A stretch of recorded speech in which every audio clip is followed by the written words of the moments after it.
la chaîne qui vous édifie. Et il dépose le sac à dos juste à côté. Et moi, je le regarde et puis, dans mon cœur, je dis, Seigneur, écoute, c'est vrai que je dis que je n'avais marre de la vie, mais je veux pas en plus avoir à gérer un homme que je connais pas. Ça là, franchement. Et il s'est approché de moi. Il y avait pourtant d'autres personnes, mais il s'est approché de moi. Et ma main était toujours dans ma poche. Et le monsieur s'est mis, je vous dirais à peu près, peut-être moins d'1 mètre de moi. Et il me regarde. Il me dit bonjour. Et je lui dis bonjour. Et puis il me dit, est-ce que tu connais Jésus?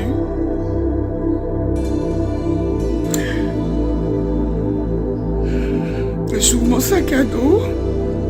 Je sors ma Bible, qui était ma première Bible. Et je lui dis, pardon, je lui dis oui. J'ai dit, je connais Jésus, regardez. J'ai dit, je lis même la parole. J'ai dit, oui, je connais Jésus. Puis là, il m'a dit, tu es triste, hein, à cause de tout ce que les gens disent de toi, n'est-ce pas? Et là, moi, je lui dis oui. Et là, pendant qu'il dit ça, moi, dans mon cœur, je dis ceci, mot pour mot, dans mon cœur, je dis, Seigneur, ta parole est claire. Seigneur, si c'est toi qui me parles, si c'est toi qui me parles à travers cet homme, Seigneur, je te demande, s'il te plaît, de parler à la première personne du singulier. C'est comme ça que j'ai formulé ma prière. Première personne du singulier. Et le monsieur qui était devant moi, il s'est mis à pleurer. Et de ses yeux, il y avait des larmes qui sortaient. C'était comme du cristal.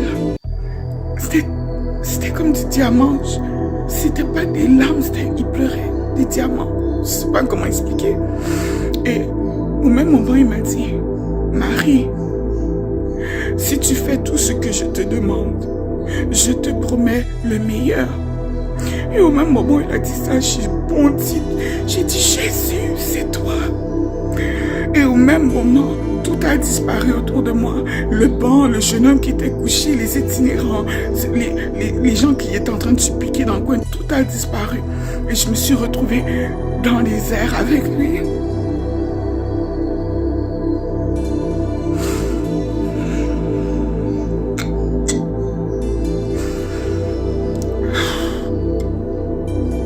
Il m'a montré les étoiles du ciel. Il a dit, regarde. Et j'ai regardé et il a dit, Marie, quand tu pries, quand tu me demandes de venir, il dit, ce n'est pas que je t'entends pas, je t'entends. Mais si j'exauce ta prière, ils seront nombreux comme les étoiles du ciel, ceux qui mourront. Et je me suis souvenu que mon frère n'était pas converti. Ma soeur n'était pas convertie. Mon père ne l'était pas non plus. Chaîne qui vous édifie.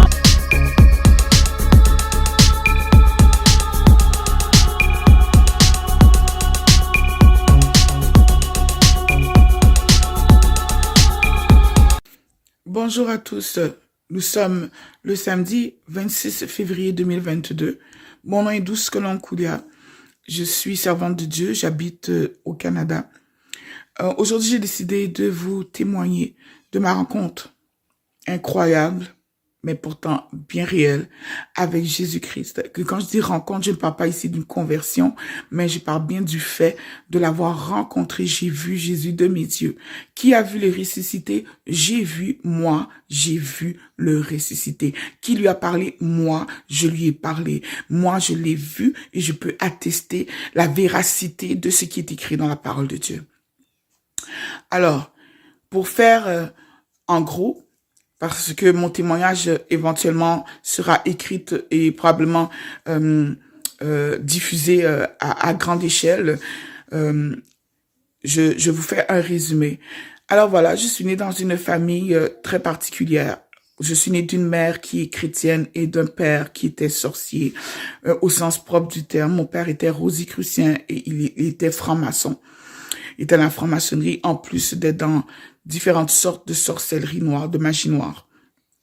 Et j'ai grandi dans ce milieu avec une mère qui devait se cacher pour prier et un père qui faisait chambre à part depuis des années avec ma mère parce que les prières étaient incompatibles avec les activités que mon père faisait. Je suis l'aîné de 3 enfants. Nous sommes 2 filles et un garçon. Donc, il y a moi d'abord. Ensuite, j'ai un petit frère et la plus jeune est une fille, qui est ma petite sœur. Alors, à l'âge de 19 ans, alors que j'étais au Cégep Bois de Boulogne à Montréal, donc je vous donne les détails pour pas qu'on vienne dire oh, elle fabule, ce que j'ai dit, je l'atteste, je peux le prouver, je n'ai absolument aucun problème à le témoigner. Au nom de Jésus. Et j'étais au Cégep de Bois de Boulogne, j'étudiais à ce moment-là en sciences humaines. Et un jeune homme s'est approché de moi pour me présenter l'évangile. Évidemment, je n'étais pas intéressée à connaître l'évangile. Je voulais rien savoir de la Bible. J'avais déjà été initiée par mon père et déjà dès l'âge de 16 ans, déjà mon cœur s'était détourné complètement du chemin de l'Éternel. Et voilà que pendant que j'étais au cégep, ce jeune homme m'a parlé du Seigneur et j'ai fini par accepter Jésus dans ma vie. Et je lui ai demandé, j'ai dit, ton Jésus, est-ce que si je l'accepte dans ma vie, il pourra me protéger des monstres et des créatures absolument abominables que mon père sert, que les gens sur la terre pensent qu'ils n'existent pas et pourtant moi je les vois clairement, ça débarque dans ma chambre sans problème. Et il m'a dit oui. Oui, Jésus peut me protéger de cela. Et c'est à partir de là que moi j'ai dit, ok, je tente le tout pour le tout.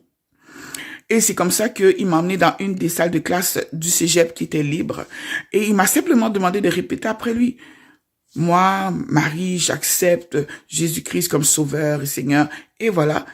Et dès que j'ai fini de dire cela avec tout mon cœur, soudainement, ça n'a pas pris une minute, hein, ça a été instantané. J'ai senti un poids se retirer de ma poitrine. C'est comme si, pendant des années, un éléphant s'était assis sur moi et que je m'en étais jamais rendu compte. Je suis devenue complètement légère. J'ai été remplie d'une émotion de joie. Excusez-moi, cette émotion me remplit encore quand je le raconte. Et là, je suis sortie de la salle de classe et j'ai dit, où est-ce que je peux trouver une Bible? Je veux une Bible, je veux une Bible. Et je marchais dans la cafétéria du Cégep Bois de Boulogne. Je cherchais une Bible. Je voulais absolument ouvrir ce livre sacré, ce livre. Je voulais connaître ce Jésus qui, soudainement, venait de retirer un poids pas possible dans ma vie. Et j'ai commencé à lire la parole de Dieu. Et dès que j'ai commencé à lire la Bible, tout a commencé à changer à la maison. À la maison, j'ai toujours été une enfant exemplaire. Quand je vous dis exemplaire, c'est, écoutez, à l'école, j'étais comme une génie. Voilà. Donc, j'avais des 90, 95 de moyenne.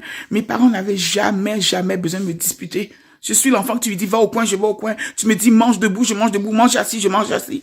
J'ai été dressée comme on dresse un chien. Dressée pour obéir. Et puis, mon père a commencé à changer. En fait, un matin, je devais aller à l'église. C'était les premières fois, pardon. Ça faisait partie des premières fois que je me présentais dans une assemblée. À ce moment-là, nous habitions sur la rue Belle Humeur à Laval. Donc, comme je vous dis, je donne avec précision parce que je suis pas là pour blaguer, j'ai pas de temps pour ça. Je suis là pour que les gens sachent la vérité. J'habitais sur la rue Belle Humeur à Laval, Auteuil-Laval. Et j'ai pris ma Bible pour aller à l'église. Et mon père, je dois passer devant la porte de sa chambre pour atteindre la porte de sortie. Et mon père me dit, tu vas où? J'ai dit, je vais à l'église. Et mon père se met à rire. Depuis quand tu vas à l'église? Et je lui dis, j'ai accepté Jésus dans ma vie comme mon sauveur et comme mon Seigneur. Et mon père s'est mis à se moquer de moi. Il s'est mis à rire. Comme, vous savez, comme la plupart d'entre vous, vous riez des chrétiens. Comme la plupart d'entre vous. J'ai pas prêté attention. Je me suis dit, de toute manière, dans ce dans quoi tu es toi, c'est quand même pas mieux que ce dans quoi moi je suis. Alors, j'ai pris ma Bible et je suis partie. J'avais 19 ans exactement à ce moment-là. Et là, je n'ai pas eu l'occasion de refaire ce geste que de me lever et d'aller à l'église. Parce que le dimanche qui a suivi, mon père s'est mis en colère contre moi. Parce que j'avais emmené à la maison le jeune homme qui m'avait emmené à la conversion. Je voulais le présenter absolument à mes parents. Parce que il m'a fait du bien, vous comprenez. Je l'amène à la maison et ma mère le rencontre. Mais les parents du jeune homme, déjà en partant, déjà lui-même, hein, ses propres parents ne m'aimaient pas. Parce que eux, dans leur tête, j'allais épouser leur super fils, là. Et puis, que j'étais pas assez bonne pour leur fils. Alors que moi, j'étais même pas dans cette dimension-là. En fait, je pensais même pas à l'épouser. Comment je peux penser à épouser? J'ai 19 ans. Mais c'est pour vous montrer, lorsque le diable veut vous bloquer, comment il peut monter la tête des gens, puis rendre nos parents même stupides à la limite. Penser vraiment, la pensée de ses parents et de mes parents, c'était absolument d'un ridicule. Et là, quand mon père, il rentre, parce qu'il était absent, mon père, il rentre, et là, il dit, j'ai appris que tu as emmené un jeune homme à la maison. Bien sûr, j'ai emmené un jeune homme à la maison, c'était pour le présenter à mes parents. Et mon père, lui, il a décidé que, parce que je l'ai emmené à la maison, forcément, j'avais couché avec, je veux vous dire une chose. À 19 ans, j'étais 100% vierge. Jamais pensé à sortir avec un mec. Ça m'intéressait pas. Ce qui m'intéressait, c'était de réussir mes études, puis d'avancer dans la vie. Et là, mon père est rentré dans une colère injustifiée, et c'est peu dire. Et il s'est mis à dire que j'étais une prostituée, sale pute, etc. Et d'autres mots dont je vais vous dispenser de ces mots parce que ils sont assez colorés, disons. Et suite à sa colère, il se lève, il prend les clés de sa voiture et puis il part. Je parle de mon père. Donc, il sort, quoi. Et là, pendant ce temps-là, moi, je suis dans la chambre et puis je pleure parce que je ne comprends pas comment est-ce que mon père a pu même penser de cette manière, alors qu'il sait très bien que je suis une fille, tout ce qu'il y a de plus sérieuse comme enfant. Et j'étais dans la chambre avec ma Bible et en dedans de moi, je disais, Seigneur, donc, pourquoi mon père réagit comme ça? Et là, j'entends une voix qui me dit, sors du milieu d'eux. Sors du milieu de qui? Et j'entends encore la voix dire, Marie, sors du milieu d'eux. Faut comprendre, moi, je suis une fille à maman et à papa, j'ai grandi. Écoutez, je savais même pas comment utiliser une carte de guichet, je savais pas comment payer des factures. Je ne savais rien de la vie, à part prendre l'autobus 31, Auteuil, ok, pour aller au métro Henri Brassard, 67 pour me rendre à l'Institut Reine-Marie où j'étais élève, et vice-versa. C'est à peu près tout ce que je savais faire dans ma vie, en plus d'étudier. Alors là, la voix est devenue insistante. La troisième fois, j'ai pris un sac, j'ai mis ma Bible, j'ai mis mon portefeuille dedans, ma carte d'assurance maladie. J'avais sur moi un chandail. J'ai mis le chandail et puis je suis partie de la maison en courant. Je n'oublierai jamais la tête que ma mère faisait tellement elle pleurait. Et mon cœur se déchirait. Je me suis dit, waouh, moi qui aime tellement ma mère, puis je m'en vais, puis c'est dans la honte en plus que je m'en vais, mais la voix était forte, elle me disait, sors, sors, sors. Et là, j'ai pris mes affaires et je suis partie en courant à l'arrêt d'autobus de la 31. Alors là, je reste là, j'ai attendu le bus et pendant que j'attendais l'autobus, je priais dans mon cœur pour que mon père ne revienne pas avant que j'ai pris le bus. Parce que je sais qu'il m'aurait bloqué. Donc, à ce moment-là, pendant que je priais, l'autobus est arrivé. J'ai tellement remercié Dieu pour ce moment. Je suis montée dans le bus. Je n'avais avec moi qu'un sac à dos qui contenait une Bible avec mon portefeuille et je portais sur moi un chandail de laine, un cardigan on dirait, parce que c'est ouvert en avant. Je me suis rendue au métro Henri Brassard. Au métro Henri Brassard, à cette époque-là, il y avait encore ce qu'on appelle le terminus. À l'intérieur, on pouvait acheter à manger. Je me suis assise là. Je vais vous sauter les détails de cette partie-là qui est assez intense parce que je vais vraiment parler de la rencontre en tant que telle. Et je reviendrai là-dessus, éventuellement. Et maintenant, bon, ça fait quelques semaines que je suis dans la rue. Je dors dans la rue. Je croise les élèves qui vont avec moi, qui allaient avec moi, pardon, à Bois-de-Boulogne. Et quand les élèves descendent de l'autobus et qu'ils me voient, les élèves rient. Ils disent, ah, c'est pas Marie, c'est pas la fille qui allait à l'école avec nous. Et je dormais sur les bancs les bancs de pierre, là, en marbre noir, je crois. Je sais pas si c'est du marbre, hein, mais qui ressemble à du marbre, en tout cas, noir qu'on retrouve au métro Henri Bourassa. Vous n'avez qu'à y aller. Si vous habitez Montréal, allez, vous allez le voir. Vous pouvez juste pas les rater. On va pas les rater. Et l'hiver, ces bancs-là sont extrêmement glacés, évidemment, pour dissuader presque tout le monde de se coucher dessus. Alors, moi, je dormais là-dessus. Et puis, quelqu'un m'a dit que au métro Atwater, les portes restaient ouvertes la nuit et qu'il y avait des espèces tu sais, des genres de calorifères là qu'on met qui sont sur le dessus, tu sais, pour mettre pour la chaleur, pour produire la chaleur, et que j'aurais moins de chances d'avoir une hypothermie en allant là-bas. Donc, c'est ce que j'ai fait. Je me suis dirigée par là-bas et effectivement, c'était plus chaud. Je pouvais rester à l'intérieur et la nuit, ils fermaient la grille, mais ils ne fermaient pas les deux portes. Ainsi, les itinérants pouvaient y entrer. Et bien sûr, bon, parmi les itinérants, il y en a qui sont toxicomanes, évidemment. Alors, moi, je suis assise là dans le métro Atwater. Ça fait plusieurs semaines que je suis dans la rue. À ce moment-là, comme je vous dis, j'ai sauté les étapes, mais je veux juste vous dire qu'à ce moment-là, j'avais eu le temps de développer une tumeur au sein. J'ai été opérée pendant que j'étais dans la rue, opérée à l'hôpital Sacré-Cœur de Montréal. Et ils m'ont ramenée dans la rue parce que l'hôpital n'a même pas comme daigné me garder. Ils savaient que j'étais itinérant, mais ils savaient pas où me garder, en fait. Mais ils m'ont donné à manger et ils m'ont retourné à la rue. Donc, je devais retourner à l'hôpital régulièrement pour faire changer mes pansements pour la tumeur qui m'avait enlevée. Et puis, j'avais fait plusieurs épisodes d'hypothermie. Et là, maintenant, ce soir-là, j'étais vraiment fatiguée, j'étais découragée. J'étais découragée parce que j'avais vu que tout ce que j'avais sacrifié pour Dieu, j'avais abandonné ma famille, j'avais abandonné mes études. Et j'avais perdu toute dignité. Et toutes ces fausses histoires qui se promenaient sur moi, à mon sujet.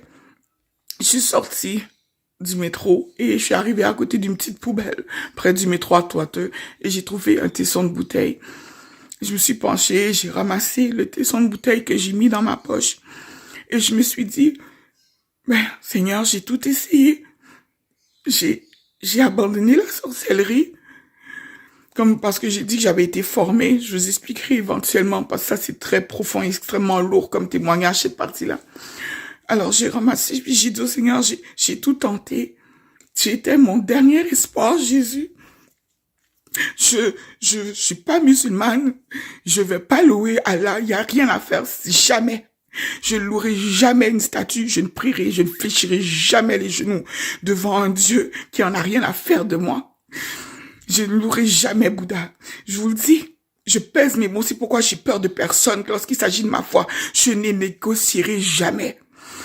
Et je me suis assise dans le métro. Je suis rentrée et j'ai pris un des bancs qui était disponible et je me suis installée là. Excusez-moi. Je suis toujours en train de m'arranger, mais bon, c'est un détail à bien y penser là. Mais voilà. Et puis,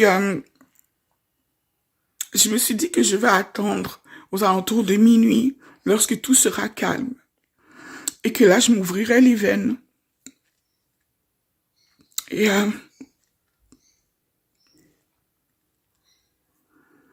le jeune homme qui m'avait présenté l'évangile, il était là. Il était là, il m'a accompagné dans la rue à bien des moments. Il avait, lui, une maison, mais il voyait l'injustice dont j'étais victime et il était là. Et à ce moment-là, il s'est étendu. J'ai dit, couche-toi, tu peux t'étendre, tu as l'air fatigué. Donc, j'ai dit, moi, de toute façon, j'ai une femme de taille forte. Donc, le banc était pas suffisant pour moi. Donc, il s'est couché, il a mis sa tête sur ma jambe. Et puis, Moi, avec ma main droite, je jouais avec le morceau de bouteille qui était dans ma poche. Lui, il ne savait pas. Il ne savait rien, évidemment. Et là, je regarde le temps qui passe et soudainement, aux alentours de minuit, je vois un itinérant, en tout cas, quelqu'un qui semblait être un itinérant, qui pousse la porte du métro à Toiteux. Vous savez, les portes battantes, là, pour rentrer. Et il avait sur son dos un sac. Il enlève le sac à dos et il va près du mur, le mur qui est le plus près de la porte, justement. Et il sort de son sac 3 bouteilles. Il a sorti une bouteille de shampoing, une bouteille de revitalisant. Je sais, c'est vraiment fou, mais c'est bel et bien mon témoignage. Et une bouteille de crème à raser. Et il met ça le long par terre. Et il dépose le sac à dos juste à côté. Et moi, je le regarde et puis, dans mon cœur, je dis, Seigneur, écoute, c'est vrai que je dis que je n'avais marre de la vie, mais je veux pas en plus avoir à gérer un homme que je connais pas. Ça, là, franchement. Et il s'est approché de moi. Il y avait pourtant d'autres personnes, mais il s'est approché de moi. Et ma main était toujours dans ma poche. Et le monsieur s'est mis, je vous dirais, à peu près, peut-être moins d'1 mètre de moi. Et il me regarde. Il me dit bonjour. Et je lui dis bonjour. Et puis il me dit, est-ce que tu connais Jésus?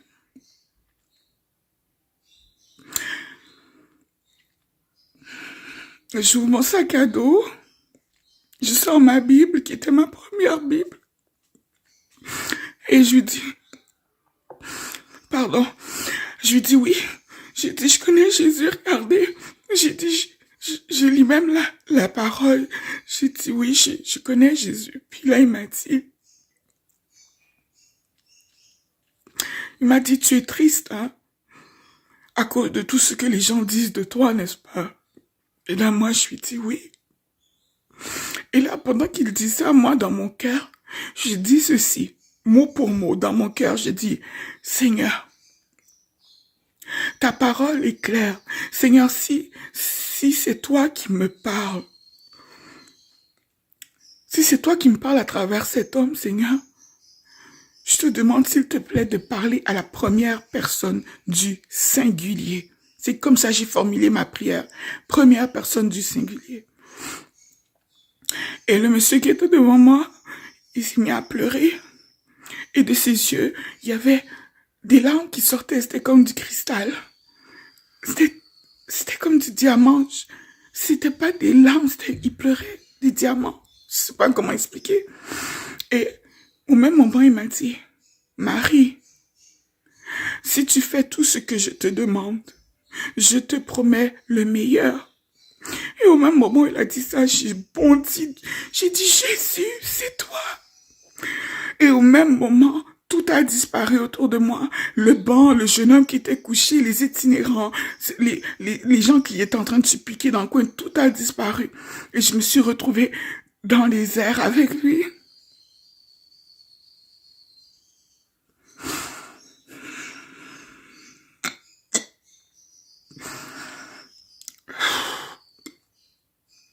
Il m'a montré les étoiles du ciel. Il a dit, regarde. Et j'ai regardé et il a dit, Marie, quand tu pries, quand tu me demandes de venir, il dit, ce n'est pas que je t'entends pas, je t'entends. Mais si j'exauce ta prière, ils seront nombreux comme les étoiles du ciel, ceux qui mourront.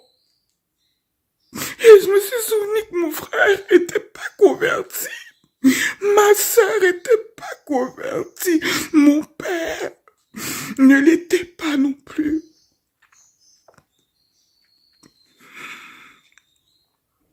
Quand j'ai vu la quantité d'étoiles dans le ciel, je me suis dit, mais je dois être un monstre. Je peux pas demander à Jésus de revenir. Je peux pas faire ça. Il y a trop de gens qui vont mourir.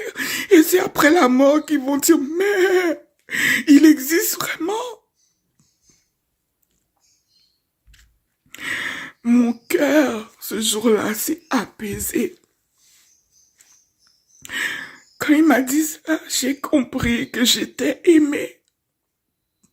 J'ai compris que j'étais pas oubliée. Je me demandais juste d'apprendre à aimer comme lui. Et en faisant ça, en apprenant à aimer comme Jésus, je serais capable de dire Dieu, prends ton temps, car il y a encore des âmes à sauver. Jésus m'a ramené dans mon corps.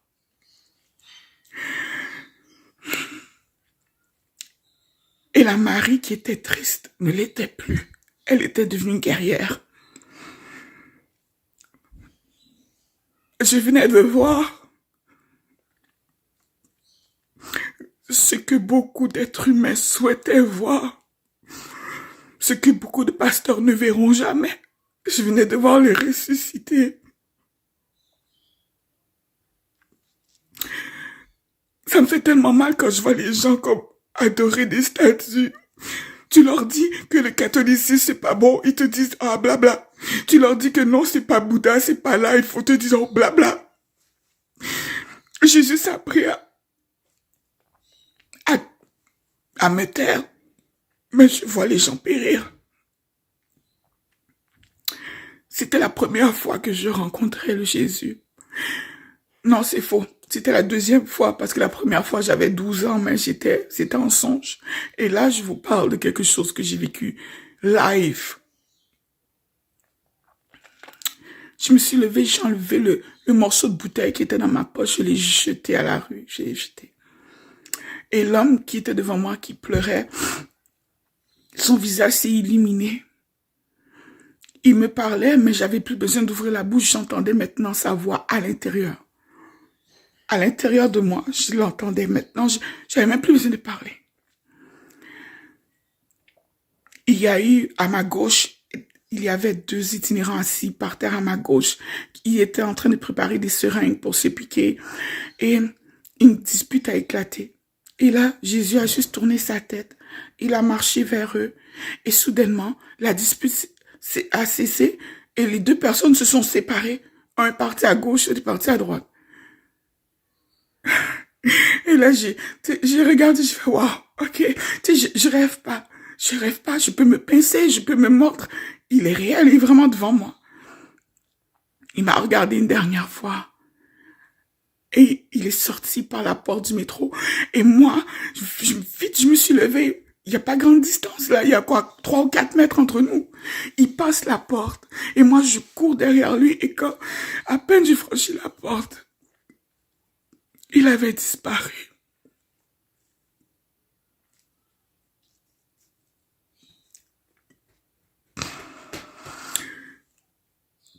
Je suis retournée à l'intérieur du métro, j'ai pris le sac à dos, j'ai mis dedans les 3 bouteilles qu'il y avait. La bouteille de revitalisant, la bouteille de shampoing et la bouteille de crème à raser. Je l'ai mis dans le sac à dos et je l'ai mis sur mon dos. Et le lendemain, alors que ça faisait 3 mois, plus de 3 mois, j'étais dans la rue. Un jeune homme avec qui j'avais fait mes études qui s'appelle Kirby.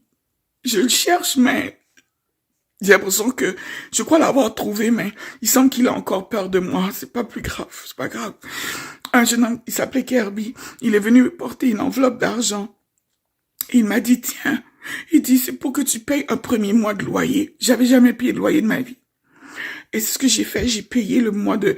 j'ai trouvé un appartement où on loue au mois. J'ai payé le premier mois de loyer. Et j'ai pris mon premier bain en 3 mois. 3 mois. Je me suis lavée avec le shampoing, le revitalisant et la crème à raser qui m'avait été apportée. Rasabai Kuria Branda Basu. Béni soit l'Éternel, béni soit le nom de Jésus-Christ, le seul Seigneur, seul Sauveur. Il n'y en a pas d'autre. Je ne sais pas pourquoi vous persistez. Vous persistez à croire à du n'importe quoi. Jésus-Christ est Seigneur et il est réel. Ça fait 23 ans que je garde ce témoignage. Mais il est temps que je parle. C'est le temps. Si ça peut sauver quelqu'un, si ça peut sauver même juste une personne. 23 années. Je veux juste vous dire que en ce moment, je suis une personne malade. On m'a condamné à mourir. Mais je ne mourrai pas sans avoir témoigné. Je ne mourrai pas sans vous avoir dit ce que j'ai vu. J'ai eu 3 comas. Et Christ était toujours là. Que celui qui a des oreilles pour entende. Mon nom est Douce Colombe Koudia.